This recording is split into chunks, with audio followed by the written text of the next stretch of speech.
Hey, it's Rachel K, my people. Good evening, good evening. How are you doing?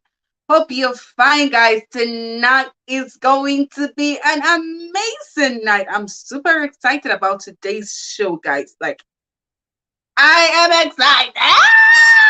excited. Good evening, guys. How are you doing? Where are you viewing from? It's your favorite girl, Rachel K, and I'm here with another interesting episode of Ladies with Stories with Rachel K. And today we went all the way to the USA to bring you an amazing story, a story that will change your life, give you hope, healing, and strength, guys. Like, today's going to be amazing. If you are not, in short, if you are not here, you cannot be seeing me. So you're here, obviously. So tell your friends that Loris is live. We're right here about to start the show this beautiful evening. Comment in the section box, where are you viewing from, so we can say hi to the people in your vicinity. This is Rachel K, all the way from the beautiful city of Glasgow, United Kingdom this evening. Beautiful weather, great time to be home right now. So everything good. How was your day? Tell me. How was your day? How did it go at work today? How did you go at school today? What have you been up to? Drop it in the comment section below. How was your day, guys? Where are you viewing from? Please help me and share this video. If you're watching, help me and share. It's not easy, carry my shoulder high this evening. It's not easy to go to the US and bring somebody on the show. It's not. I'm bringing you life story, my people. Share. Share, guys. We're on YouTube right now. It's live on YouTube, just in case your friends say they don't have Facebook channel handles. You can take them to YouTube. Tell them we're there. Rachel Kennedy Ruben is on YouTube. That's Rachel Kennedy Ruben. Ladies with Stories. Too much talk. Super excited this evening, guys. I'm so excited. So drop your comments in the section box. Share the link. Hi, Abby girl. Good to have you on our screen. Yes, it's good to have me on your screen again, baby. Hi. Oh my Jesus, I'm calling you a booty. Hey, this beauty. Worry not, we're enhancing it by the time she comes on the show. She'll tell us where her own beauty is coming from. First skin always. So guys, share. I'm waiting for you guys to share. Let's make welcome Kechi in a grand style with a lot of audience to watch. I know there are some watching on my personal page, there are some watching on YouTube. Wherever you are, this is me saying welcome to Ladies with Stories. Thank you for being here once again. Thank you for being here always. We love you guys. Thank you so much. Your love is so amazing. Sparing your data. Thank you so much. I'll be reading the comments while you guys are inviting your friends, telling them we're here. It's a party time. We're gonna be dancing buga with our shoulder high. We have gone to the USA. We have brought somebody famous that has blue tag on her name. It didn't easy. It's an achievement, Celebrate your little wins. For me now, this is little win. My shoulder no one go down again. No one go down. Yeah, calm down. Go down. So now we are down. Invite your friends. I'm waiting for you. I am waiting for you to invite your friends. Hi, Jackie. Watching from Kaduna State. Kaduna people, this is us bringing Kechi to Kaduna, bringing her closer to you to share her story. So thank you so much. Ruben K is watching from the sky, wishing you safe trip, my darling husband. Have a lovely trip. Exactly, it didn't easy at all. Who they? Easy. No, don't let my shoulder go up. May calm down small. May calm down. Yeah, calm down. Calm down, shoulder. Calm down. It's okay. It's okay. It's okay. It's okay. Understand. So if you're new to Ladies with Stories is a platform where women share their stories with the aim of inspiring and empowering women to succeed. Well, right now I can tell we're inspiring men also to succeed. So inspiring people to succeed. We believe in the powerful impact of stories, and as such we'll be like, yo, stories are real. They inspire you, like first-hand inspiration, make you believe that thing you're going through, you can actually come out of it. If somebody has gone out of it, you too can come out of it. So that's what we do at Loss. That is just it. We bring you stories, stories, stories, stories. Were you at our 2nd year anniversary? If you were there, your hands in the air. Tell me, how did it go? Did you enjoy yourself? Did you learn self-love? Self-love was the theme for the event. We learned self-love, self-love, self-love. Self-love was everything we spoke about. Your story, own it. And that's why we'll be having Kechi this evening, owning her story with her full chest.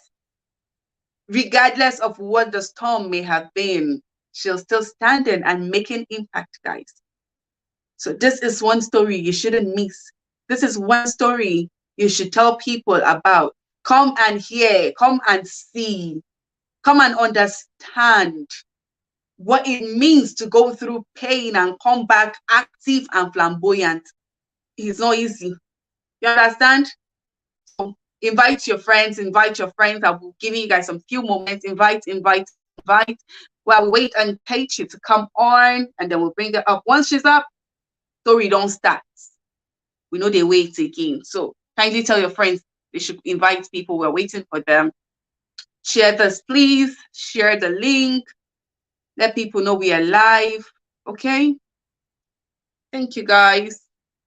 Let people know we are live. Let people know we are live. Let people know we are live. We are live, waiting for them to come on. Let's go together. Let's journey in the story together. Let's understand everything together. Okay? Special shout out to my girl, Zara.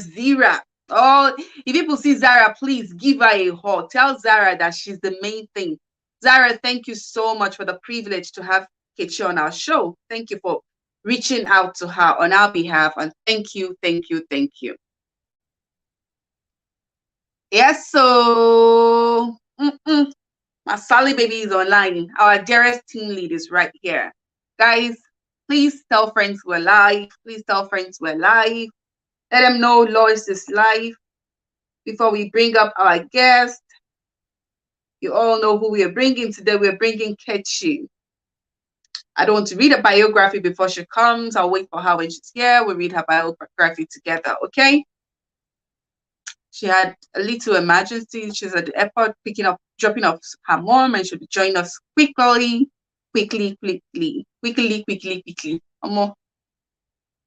Yep. We can't wait either. We can't wait. Were you at Lost Vassary? This year? I was telling you guys, when time reach, we go bring our guest. Our guest don't day here. She don't arrive, you know? Our guest is here. If you are not here, we are starting. The plane is moving. You get it? Hi, Kechi. Hi. Good to have you. And Lord, it's so beautiful to see you. Guys, our plane has arrived. If you are not on this live stream right now, forget it. We are moving on. How are you doing, Kechi? How was your fast trip right now? Hope you were able to drop your mom. Stressful. Yeah, I dropped her off. Everything was fine. She's making a cake in where she's going, so she had to take a lot of stuff with her. So I had to help her. So yeah, it went well. Thank you. I can imagine. All right, good to have you. Thank you so much for honoring us. Thank you so much. This is me saying thank you from Glasgow, and thank you for coming down home to meet my people, because this stream is really for the people in Kaduna State and other places. So this is us bringing you back to Kaduna State. Thank you so much. We really do appreciate this. My pleasure. Thank you for having me. Thank you. All right, guys. So, like I said, our guest is here, and I'm gonna read her biography. I didn't want to read it when she's not around. I want to read it so you be seeing the face of who I am reading her story. You know. So, are your friends here, guys? Let them know we are starting right away. Our guest is right here. Let me just read her biography for you. I'm gonna put her on so you can see her lovely face, and don't worry, we'll get into it much better.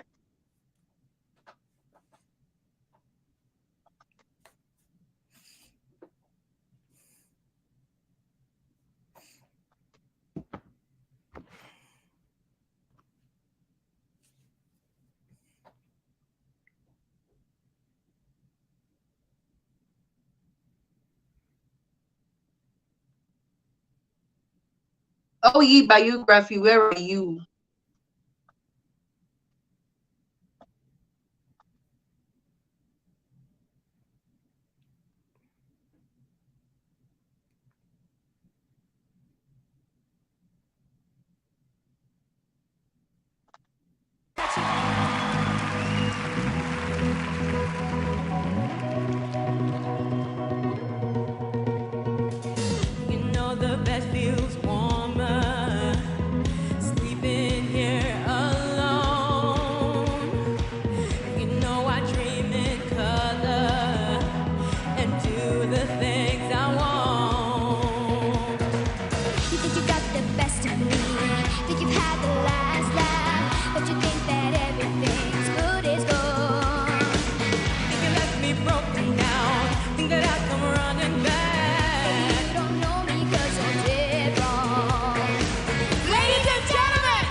Kechi is a Nigerian-born author and award-winning singer. She is an inspirational and TEDx note speaker, MBA student, and bullying prevention advocate. Her dramatic story, as well as her impactful message of resilience and overcoming, combined powerfully to inspire personal and cultural transformation. Kechi found her true voice after her accident, a plane crash that took the lives of 107 out of 109 passengers in Nigeria in 2005. Throughout the difficult journey of Bond's recovery, Kechi was sustained by her Christian faith, her family, and her music. She resumed high school in 2009, and in 2015, she graduated first class from University of St. Thomas, Houston. With a Bachelor in Economics, she is currently working on her MBA. She hopes to graduate by fall of 2022. In 2019, Kechi became a finalist on the premiere season of America's Got Talent, the champions through Simon Cowell's Golden Buzzer. Since then, she has become an active ambassador for multiple organizations, such as the WEMovement, the Trunk Global, and the United Nations Foundation Together Burn project, advocating for various global causes such as youth empowerment, bullying and prevention advocacy, and sustainable living. She also became a burn survivor advocate for multiple organizations, including the hospital she herself was treated at Shriners Children's Galveston, Texas. Kechi released her inspirational debut single, Don't You Dare, in 2018, and has since released multiple tracks on global music platforms, with a full-length album release set for spring 2022. She is signed with Baker Publishing Groups for publication of her memoir titled More Than My Scars on March 29th. Kechi hopes to use her voice and her story to ignite hope all over the world within those that need it. Guys, with a round of applause, with a shout of victory right now, with kisses and hugs, let's make welcome our beautiful guests for tonight, guys. Come on, a round of applause wherever you are. I can hear you guys. I can hear you. Kechi, that was so lovely. You've got an amazing voice. Absolutely. What doesn't kill you, it makes you stronger. And today you're right here as a testimony that indeed you are strong. And we really see the grace of God. I can't really take away the grace of God right now. We see the grace of God and the hand of God all over your life. And this is us appreciating God on your behalf and saying, thank you, God, for sparing Kechi's life, because she wouldn't have been here today if you didn't do that. So thank you so much. Thank you so much. I wouldn't talk too much. This is a platform where women share their stories with the aim of inspiring and empowering other women to succeed. And I've titled today's topic, My Story. It's our anniversary week, and our anniversary theme was Your Story, Own It, Self-Love. And I just felt this is the right person for this. So tonight, please feel free, express yourself. We'll have questions towards the end of the show. For any question you're not comfortable to answer, please do not hesitate to just ignore it, because I understand it takes time to heal. So for any question you think might not go well with you, please don't bother answering. At this moment, I just want to say, please enjoy yourself. Just give us a hint to your story. Why is Kechi? Why when we type your name in Google, why do you come out there? Who are you? What made you you? Okay, so my name is Kechi. I'm Nigerian, born and raised. I've lived in the States for the last 16, 17 years. I am a singer. I am a writer, an author of a published book, which is cool. I'm also a speaker. I'm an inspirational speaker. I'm also a bullying prevention advocate. I work with an organization that focuses on that. And then I also am a burn survivor advocate because, obviously I'm also a burn survivor. So I wear these many hats, and it's all based off of like just my interests, my passions, my experiences, and just the different things that God has put into my path as I've just been living my life. So I think that's pretty much how I would define myself right now. Who knows, maybe a few years later, I might have some more things to add to my repertoire. But for now, you will have some more things to add. It's not a might thing, it's a will. By the grace of God, you definitely will have more. Amen. Thank you. Yeah, so that's pretty much who I am. I lived in Nigeria for since I was born up until the moment my accident happened when I was 16 years old. And that's pretty much the year when everything in my life changed. So. Wow. Okay. So, guys, when I read her biography, for those that don't know her, she survived the plane crash that killed 107 people. There were 2 people that survived, she and one other lady, Bisola. Yes. And that was, when you hear, is it Loyola Jesuit? That was the whole thing that was about there. She was the only student in her school that survived out of the 60 or 70 students that were there. And she got burned till this very time we're seeing her, or she was burned and became better because the initial photos weren't like this. So I'm going to start asking you questions from the process, how it all happened. The moment you opened your eyes from that crash and the moment you looked at the mirror, how have you been able to deal with your life and yourself? So the accident happened, like you said, I was in SS3, so I was a senior in high school, and I was going home for the Christmas holidays with 60 other kids from my school and other passengers, and it was a flight from Abuja to Port Harcourt, and it crashed, exploded for a combination of reasons. It was bad weather, pilot error, wind shear, different things. In any case, it crashed, and I sustained 3rd-degree burns over 65% of my body, which just means that everything from my head to my feet burned except for my tummy and my back. Wow. So like you said, 2 people survived out of everyone that was on the plane. It was a regular commercial flight, so it was a normal amount of people on the plane. And the other lady who survived, her name was Bumi, and she did not sustain any burns. I think she broke an arm, but that was it. Which is so funny because we're both like in the same part of the plane, but we had completely different experiences.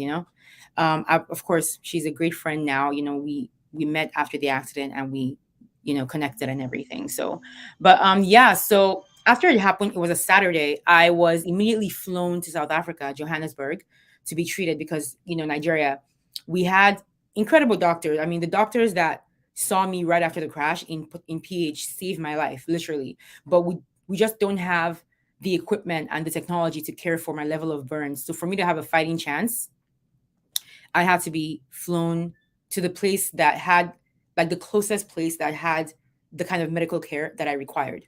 So my mom, was by my side. She has been by my side since this whole thing happened. We moved to South Africa, where I was for 7 months before I moved to America. And those 7 months in South Africa were like they were the most difficult times of my life. I mean, naturally, seen as that's when the accident and the wounds were still very fresh. And yeah, South Africa it was a very important time in my life. Those 7 months, so much happened in those 7 months, so much growth, so much learning than I had ever received in the last 16 years. And I learned a lot of important things, like things about identity, things about faith, about who God really is, who He was going to be to me, things about understanding what role my scars were going to play in my life moving forward, because I wouldn't be in the hospital forever. I would eventually go back onto the world. I would have to interact with people. And so I had to be sure that I understood some fundamental things before going out there, before the world decides for me how to feel about myself. So one of the things was definitely about like the first time, for instance, that I saw my reflection. It was about 4 months into my treatment in South Africa. And I got curious about my appearance because I knew, like, I've been there 4 months and I could see that, like, my whole body was bandaged, like top to bottom, everything. So I knew that whatever, like, my face was definitely affected because I could feel. I wasn't allowed to touch myself a lot because of infection, but like I could feel that there were bandages on my face and then they would unwrap and wrap it back. So I realized, if my body's like this, then my face probably is also it's probably also gone through some changes. So my mom brought the mirror I requested for the next day, and I saw my reflection for the first time since the accident. And I remember, I will literally never forget, the first thing that came to my mind was like, oh my God, I have new skin. Like my whole face was just like red and just blotchy. And I looked completely different from the last time I saw myself. Like, I was very, very, very surprised at, like, my new appearance. But what surprised me even more than that was the fact that even though this reflection did not look like I remember Kechi looking, somehow it was still very familiar. It still seemed like, I mean, I was looking at someone that didn't look like me, but it felt like me. And I think that was literally the moment that, like, the mantra that I live by was born, which is that my scars do not define me. Because in that moment, they really did not. I was able to still see the essence of who I was, even though I didn't look physically the same as Kechi before. And I think that was the main thing that freed me so much, helped me to kind of understand that, oh my God, I don't have to be acting different or treat myself differently, joke, or like, I don't have to change my personality or change my sense of humor because I look different. I don't have to wear different, I don't have to cover up because I look different. Like, I can still be myself because I feel like myself. And I think I had people around me that also reinforced that thought process, that, like, perspective. I had people who were supporting me and who also treated me like this did not matter. So it didn't matter to me either.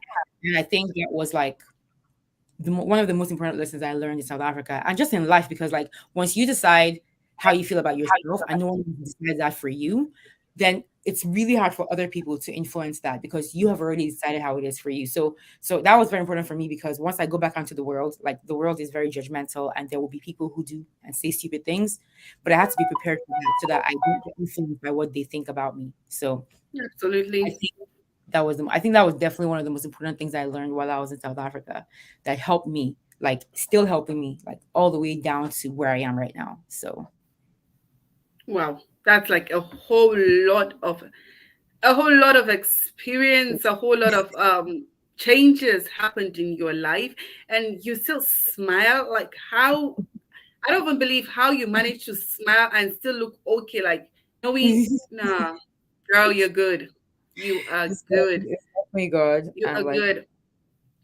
When thank you came to the States, like, okay, when you resumed school, when you worked into classes, how were people looking at you? How did you feel? How were you able to cope with you. that?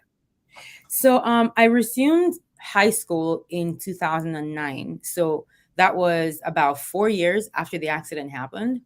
And I was here in America already. I moved to America in 2007. So I had been here for 2 years, just doing surgeries. That's all I was. I was here primarily for my treatment after all. So for the first 2 years, there was no time for anything except surgeries, reconstructive surgeries, skin grafts, everything. Um, and then I guess at the end of like the 2 month 2 year period, I started feeling more like independent, stronger. I was able to do more things for myself.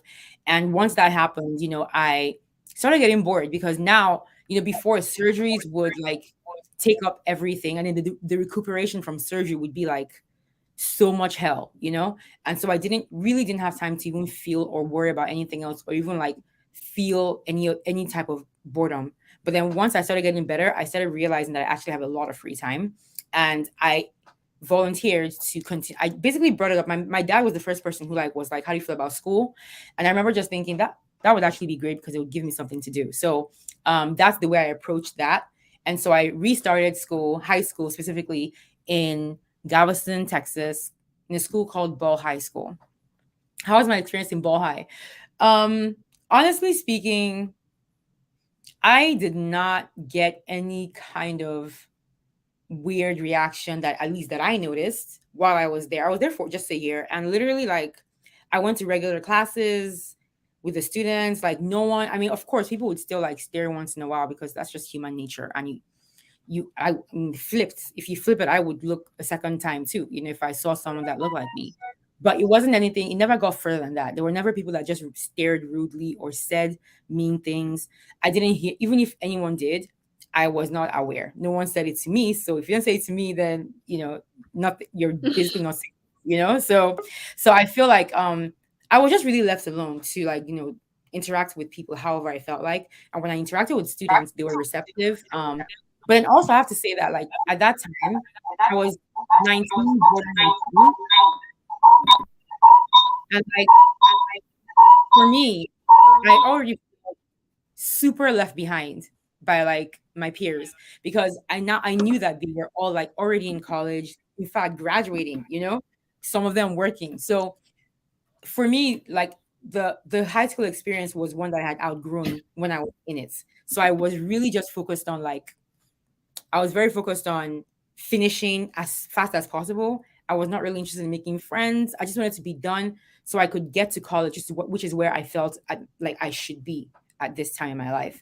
So, yeah, my high school experience was pretty. I mean, and also the thing about the school is it's in Galveston, Texas, which is where the burn hospital is, and it's not just any random burn hospital. It is one of the most well-known ones in the country. So there's a lot of burn survivors that probably attend school in that same jurisdiction. So I don't think it was very strange for those kids to see people that look like me in school because the school was literally like it's like almost right next to the hospital. So I was probably not the first person they were seeing looking like this. So that probably helps things as well.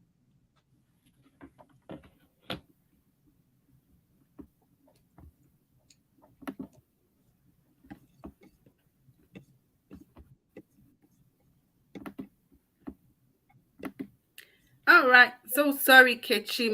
My whole system is falling off at the Oh moment. my I don't know God. why. I'm sorry. No problem. It's fine.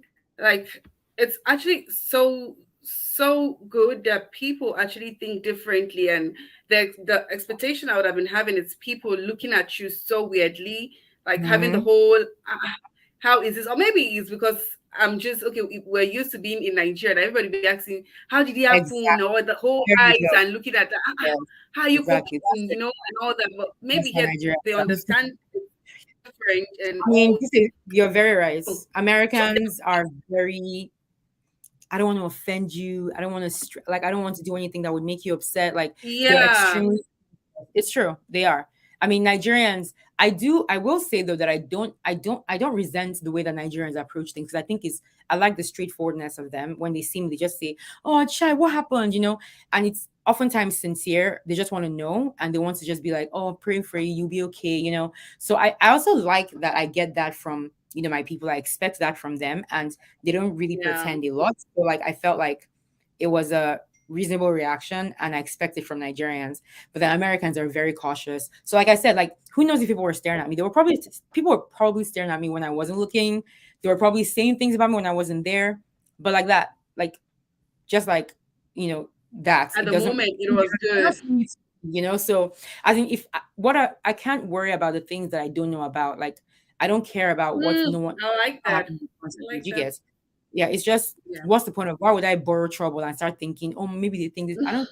There's no maybe. You either feel this way or not, and you either tell me or you don't. If you don't tell me, then I'm just gonna assume that everything is okay. So I think that was my approach. And yeah, I think it was pretty. I really didn't work. And when I was going to school, I was wearing because like after surgeries, especially with burns, you have to use like these contraptions on the area that has been worked on that would help maintain like whatever procedure was done in that area. So like if for instance my hands were like this when I first moved to America and then they did a surgery that made them straight like this, but then if I don't wear certain like splints and like contraptions, then it'll just heal like that because skin likes to take the shortest, fastest route to healing and covering itself up. But we had to allow it to heal this way so that I could maintain this stretch, because my skin isn't normal anymore. So we have to, that elasticity that comes naturally to skin, I no longer have that. So I would have to wear those huge like things that would like keep my hand facing this way, that my fingers bent this way. And I would go to school with everything on it. Like I would wear all of it. Or even like after they did surgery on my face, they would give me like a face mask, clear face mask that I was meant to wear that compresses the scars on the face. And whenever you do surgery on your face, you wear it, and then it also flattens the area, so that the wounds don't heal like raised, like keloids. They will heal flat. And I would wear everything, my face mask. I would wear everything to school because I was supposed to, and also because I didn't feel like I should stop. Because why? I mean, why would I stop the thing that is helping me because of what Actually, someone I don't know says, So I am glad I didn't get any bad stuff from anybody, but like also I really so truly which did. kind of like help the healing process too, because not getting those bad stuffs actually made the healing faster. Because everyone's like, oh, showing concern towards you, not making you feel like you look weird and all that. Yeah. It was very cool. The kids they were just Actually, it was. It was. Okay, guys. So we'll just take like a quick break before we go to the second part of your life. I'm just about entering the interesting part, the amazing moments of your life. So it just tells us how you moved from A to B, and So let's just enjoy this little bit, guys.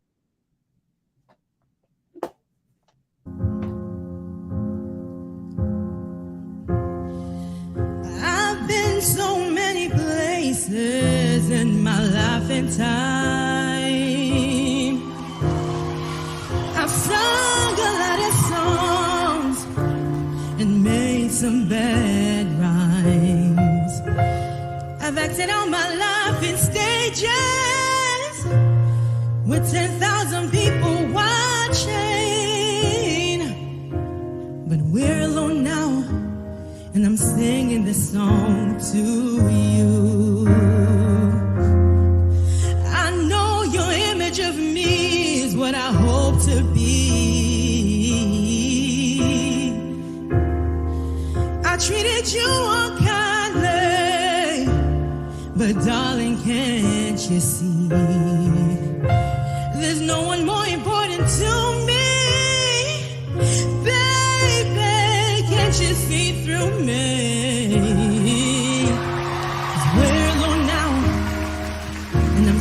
sing this song to you. I loved you in a place where there's no space or time. I loved you all my life. You're a friend of mine. And when my life is over, remember when we were together, when we were alone, and I was singing this song to you. When we were alone, and I was singing this song to you.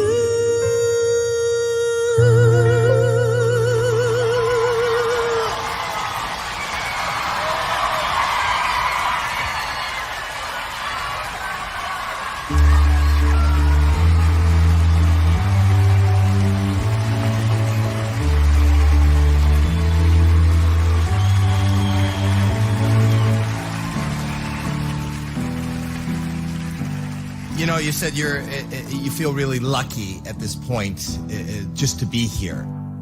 And I think that you got it wrong. We feel really lucky to have you here.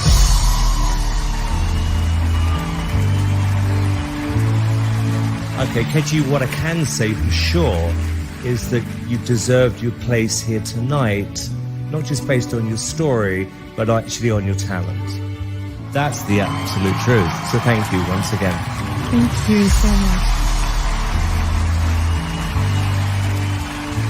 Seal, what do you think? Strength through vulnerability. Now that's a mantra that I try and live by every day. I think there is no greater example of that than what you've shown. You transcend the things that you have obviously transcended. I think that's a true sign of real inner strength. Thank you from the bottom of my heart.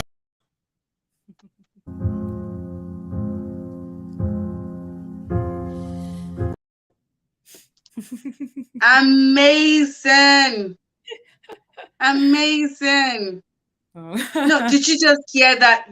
The first comment is, you don't feel lucky. We actually feel lucky having you today. Like, it's such a privilege. You have no idea how I feel. Like, yo, I'm having this star on my show.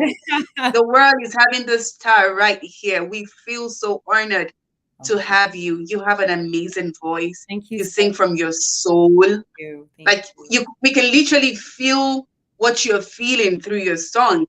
Oh, wow. But anyway, let me not talk like a judge this evening. Let me calm down. Let me come back to the show. Let me come back here.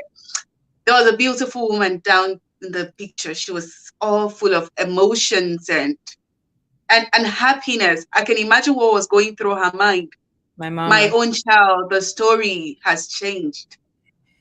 She's right there making us proud. I know, like, that was so good. So good. Well done, Kechi. Thank you. How did you feel on that stage that very day? That, funny enough, that right there that you played is actually my favorite performance that I did on that show. Actually, the only one. I'm in the spirit. Yeah. I feel like, yeah. That's the only one I've ever liked, that out of all my performances, like, personally. And I feel like I sounded my best there, you know, and the day was a miracle, honestly, because I actually, in that moment, I had the worst cold, like flu and like very bad cough.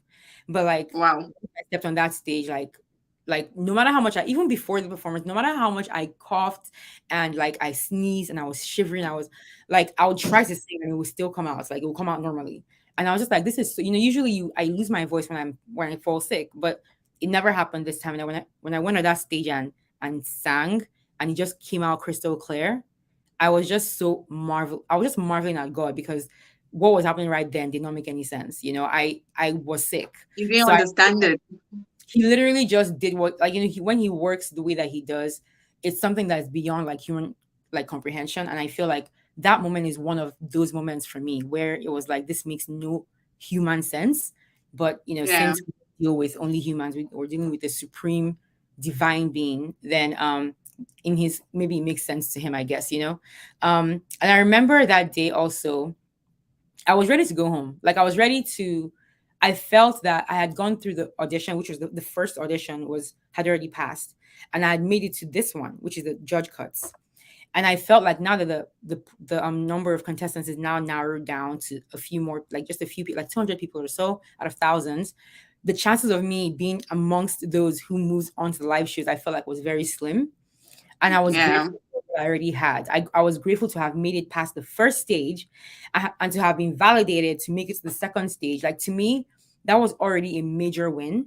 And I was already extremely grateful to God for the experience. So if they had told me I have to go home, I was ready. I now had that experience, and those judges had said that about my voice, making me feel like, yes, my voice is something that's special, so when they actually moved me to the live shows, I was beyond unprepared because I was like, I didn't expect to still be You didn't there. expect to go there. I didn't expect to go. So I was just, every moment, honestly, from that judge cut, everything from there to the end of the show, anytime you see me on that stage, just know that I was like so shocked that I was still there, because that meant that people actually felt like I belonged there, and I wanted nothing more than to earn my spot there. I didn't want to be there for my story, just for being there.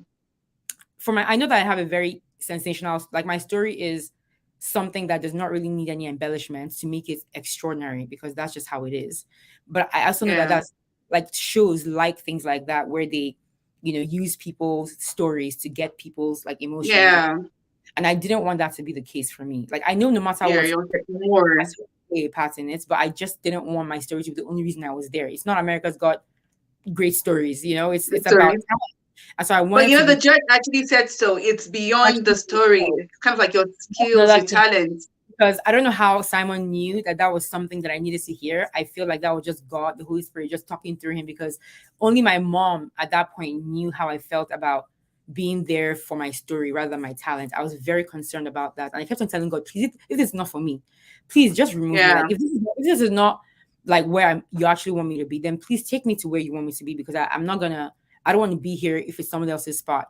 So hearing Simon say those words to me, exactly the way that he said them, felt like an actual validation from God, because he basically found a way to let me know through a convincing medium that I should just chill out, don't stress. You're supposed to be here. It's part of everything. And I think, that particular performance, everything around that, everything that happened that day, and just the context of that performance, I feel makes it the most memorable for me. So everything just turned out good and just as you expected. Wow, that was like really amazing. And the thing is, when you were there and they're like, who is that person? And a Nigerian was there. So you didn't just make yourself proud, you made the whole nation proud, because you went there on our behalf. And come on, it's good. Nigerians have voice right now. We can claim that we were there too. So I was there. Literally, I was on that stage with you. So Thank you. So have you been able to to manage the fame, your work, and all you do at once? Like, how have you been managing to wear those caps you called earlier on? So being famous, I mean, it's not, I would say I wouldn't really say it's famous. I just feel like I'm a little more known, by people in the world, but most especially Nigerians in Nigeria, and then Nigerians here. And it was definitely more frequent, like when the show had just finished, as opposed to now that a lot of time has passed. So people do still recognize me, but like, it's not anything like, when you see freaking Beyonce and everyone's like shouting and screaming at it. It's not like that. It's usually just people, like, wherever I go in the airport, can be anywhere, a restaurant, and they're just like, the girl that, and then all that kind of stuff. So whenever it happens, I appreciate it, because people forget easily, and for them to still remember my time on the show, which was like 5 years ago, and then 3 years ago, because I was there twice, I felt like that meant something. Then again, I'm not really it's not like I'm hard to remember. Like, I don't think a lot of people look the way I do. So I think it'll also be hard not to remember me, but that's beside the point. I just feel like I'm grateful because people actually enjoyed my season. And the main thing from my experience with America's Got Talent is the exposure that it gave me. That Yeah. was a major platform upon which to build my brand, what I wanted to do with my life. You know, they gave me more than anything that platform. And so I was able to kind of reach people all across the world more than I ever would have been able to had I not gone on the show. You know, they gave me more of a reach, more exposure to different kinds of people, but especially anyone who has gone through burns or anyone who has gone through trauma. And, you know, trauma is not physical alone. Mine just happens to be very Yep. obvious. A lot of people have walking around with invisible trauma that no one can see, and therefore people easily dismiss. And I wanted to represent every single person that felt that way, everyone that has scars, visible or invisible. And I was already kind of doing that before AGT with my hospital, and also Okay. with some nonprofits that I had gotten in touch with, and a lot of church events where I would speak and share my story. So I was already using my story how I could, but it was in a very like small way. So when the show happened and gave me, It just made it bigger. it gave me this like validated, like verified platforms all around, like all social media, so that people could follow my story more, follow my journey more, and I could reach more people and let them know through the way I live my life as an example of the fact that there is life after trauma. You don't have to allow your trauma to define everything about you, but you can use it to draw strength and give that strength to other people. And that's pretty much that's how I dealt with it. That's how I coped. And so I try to live my life by the things that I always talk about, that I always see. I try to lead by example. And I want people to always see my authentic self, whether it's online or in person, because I believe in authenticity. I believe that that's the path to true happiness. And also the path to accepting yourself fully, flaws and all, and being confident in who you are. Because that's, I think, the most important thing for me is the confidence I get in God that, you know, I am who he says I am. And it doesn't matter what anyone else sees, thinks about me. So agency gave me this platform to share this message with my voice, with my story. And I was able to connect with a lot more burn survivors and represent them, because I don't think there's not a lot of us who go on public platforms like TV, like regular, like just a regular program. Like that was, I think, one of the things that made it very important to me to represent burn survivors, because I know we don't see a lot of us represented on TV. So I was grateful to be one of such, because a lot of these kids and whoever, adults, teenagers that get burned, you know, there's a tendency to want to just kind of retreat into yourself and not really interact with the world. But I wanted to show people that you can go through what you've gone through. You can have all these scars, and all be great. Yeah. and you can still go out into the world and experience the world, you know? So that's what I do with my life. And I try to project that for other people as well. And I think that is really the main thing I've done with my platform so far, spreading this brand of like inspiration, of authenticity, and stepping out of your comfort zone. That's also important, because that's exactly what I do with AGT. AGT, that show was a major outside my comfort zone move, because it was really huge. It was really huge. It's actually one of my best friends actually signed me up for the show without telling me. Like, I didn't actually even do it myself. So it literally was a miracle that God just placed in my life. And I hope I can keep using it for years to come to encourage people. Wow. Amazing. Amazing. Like, you are an encouragement to me and to other people right here. It's just not so easy waking up to a new personality and loving up that personality with everything you have. And I would just want us to close with the last part of it, which is self-love. How you've been able to love yourself regardless of everything. And how would you tell someone going through your kind of story or something similar? Like we said, it mustn't be the physical abuse, physical burns or damages or whatever it is. It could be emotional. So how would you be able to tell someone, just love up on yourself? I think when it comes to self-love, human beings, we are the most critical of ourselves as individuals. I think we're the most harsh critic on our own selves. And I think that self-love cannot really thrive in that kind of place where you're always putting yourself down or doubting yourself. The most important thing to me about self-love is that it's literally in definition that like you have to love and accept yourself fully and properly in order to project that love to other people properly. You can't love other people, you can't extend charity to other people properly if you don't have any kind of love for yourself. I think you loving yourself and Yeah. accepting yourself is the foundation of how you would go back out into the world and pass on that love, which is what God wants us to do, to share love, to love our neighbor. I mean, I think that that's one of the most important things. And so it has to start from inside. And self-love to me means accepting everything about myself, the good and the bad, and acknowledging those bad things and knowing that it's something that you can improve, but also just knowing that it's part of you, you know? I think like loving everything about you and accepting it, whether it's good or bad, is like the first stage, you know, to independent thinking, you know, not letting the world and its opinions influence your own opinions. Because if you go out into the world without knowing who you are or accepting who you are, the world will tell you how to feel about yourself. They will constantly judge you. They will constantly tell you how to like how you look and try to judge that, how you dress, how you talk, different things. So you have to know those things for yourself first so that you're not swayed when you go back out there. And that was like important for me. I learned that in South Africa because I knew that if I wanted to live the normal, just regular life that I was hoping to live after the accident, despite the accident, then I had to just completely let go of what other people think about me, even my family, even though it's positive. Like, because my family, obviously, they love me and they think it's positive, but like, it could have been negative.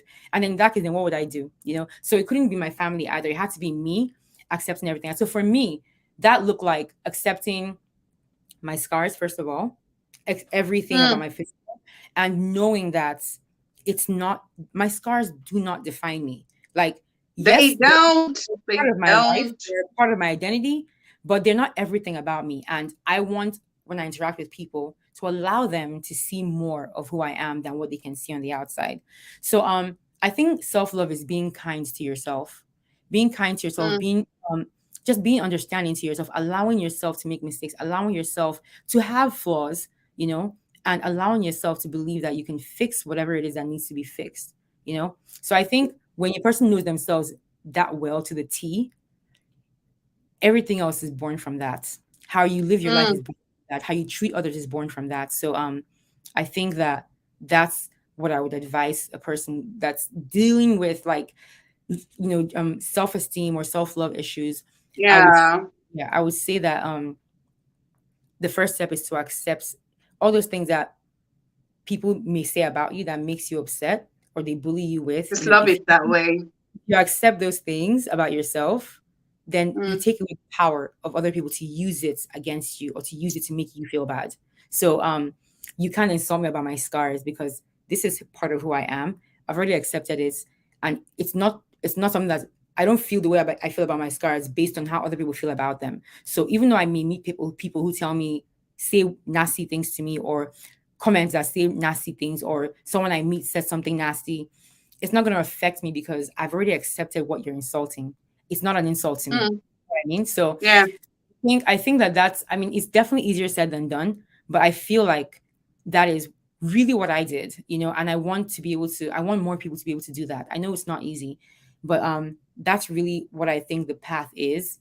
At the very least, it was my path to self-love. So that's really the path to self-love, not even your own definition, but that is the path. Loving yourself regardless of what it is, and giving the society what they want to what you want them to define about you. Because sometimes we don't give the society, just give us rather, oh, you're this girl with the big head, oh, you're this, but you know, when you carry yourself with the way you want the society, that's how they're actually going to treat you. So that is just the definition for self-love, and you've rightly said it that way. So right now, Come on, girl. You look beautiful. You're nice. You're cute. You just tell yourself what you want to see, what you want the world to think about you.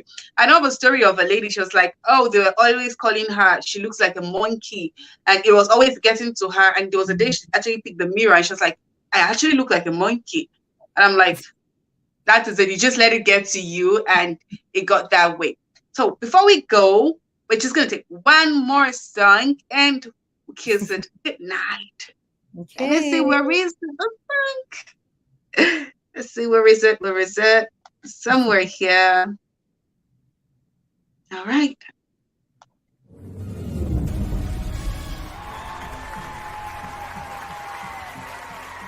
Hello. Hello. And what's your name? My name is Kechi. Kechi, where are you from, darling? I'm from Nigeria, but I live in Houston right now. Why America's Got Talent? I want to share my voice with America's Got Talent. How many years have you been singing for? Since I was about 7 or 8, Okay. but only very seriously about 12 years now. And what got you into singing? Well, I was in a plane crash when I was 16 years old back in Nigeria. Oh, wow. It took the lives of 107 out of 109 passengers, and I was one of the 2 survivors. How do you actually deal with that afterwards, Kechi? Well, lying in the hospital bed with like bandaged head to foot, not being able to move or do anything else, music was my escape, and that's why it means so much to me. Oh my God. Wow.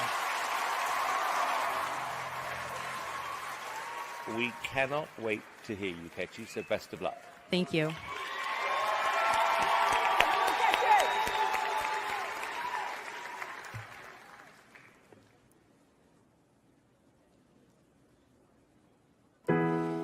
When your legs don't work like they used to before,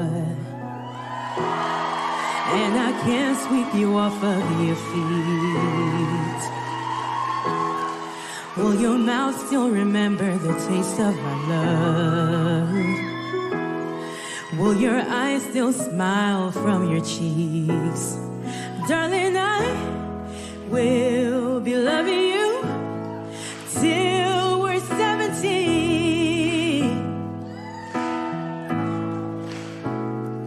Honey, my heart could still fall as hard at 23. Now I'm thinking about how people fall in love in mysterious ways. Maybe just the touch of a hand. Me, I fall in love with you every single day. I just wanna show you I am. So honey, now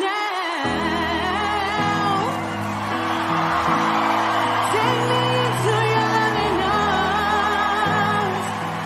Whoa, kiss me under the light of 1,000 stars.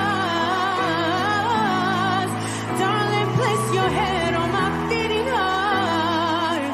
I'm thinking out loud, baby, we found love right where we are.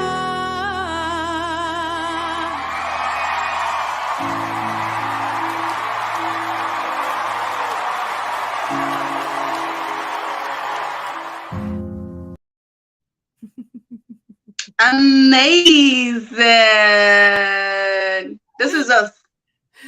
This is us finding love right here with you. This is us right now. Like I'm just imagining that crowd, the joy. That's They were too much. very supportive. I And that's remember. just the best song to end the night with. Like, Oh, thank you so much, Kechi. Thank you so very much. Been my I think my video got banned. I don't know. I think Facebook actually banned this video while it was still live. Oh my God. So It's don't the mind. music. I don't even get. They don't understand who is on the show. The owner of the song is on the show and singing, and they are still banning the video. Oh my God. So the video is banned. I think As you're I signing can see a with- notification. Oh my Yeah. gosh. I'm So so it's sorry. actually Yeah, banned. So like, they've been doing. They're not letting anybody play music that isn't theirs, basically, on anything, any live platform anymore. So I should have known that they would do this. they did that to me before, and we did a whole process. Okay, blah blah blah. And today, I don't even know why they are banning it again. Oh man. So I'm sure that's not nice. But nonetheless, it's just so good, and it's still so good to see you. And it just feels like I'm sitting beside you right now, and I know you for a very long time. Thank you so much for being so inspiring. Thank you so much for honoring our little platform. Thank you so much for giving someone hope this night. And thank you for letting us know that we are more than our scars. And there is so much that lies on our inside. If only we can bring that out. And basically, if only we can discover it, we can actually bring that out. And a lot of us are yet to discover that thing. But thank you so much, because indeed, you are that star, and you're more than a scar. Thank you, Kechi. Thank you so very much. Thank you so Thank much. you so much. Thank you for sparing your time. It was good having you on the show. And now I have to go and tell people, I'm so sorry. We are banned. You can't watch. So they kicked them. Oh my gosh. They actually kicked them out. So I can just see comments like dropping from my WhatsApp. We're out. They've been kicked out. But then we'll have another show again. I'll be happy to. Thank you so much, Kechi. Thank you so very much. Do have a lovely night rest. You too. Oh, sorry, it's not going to be night for you. Yeah, do continue. Have a lovely day. Have a lovely day. You have a lovely night. All right, then. Thank you so much. Good night. Good night. Bye. Bye.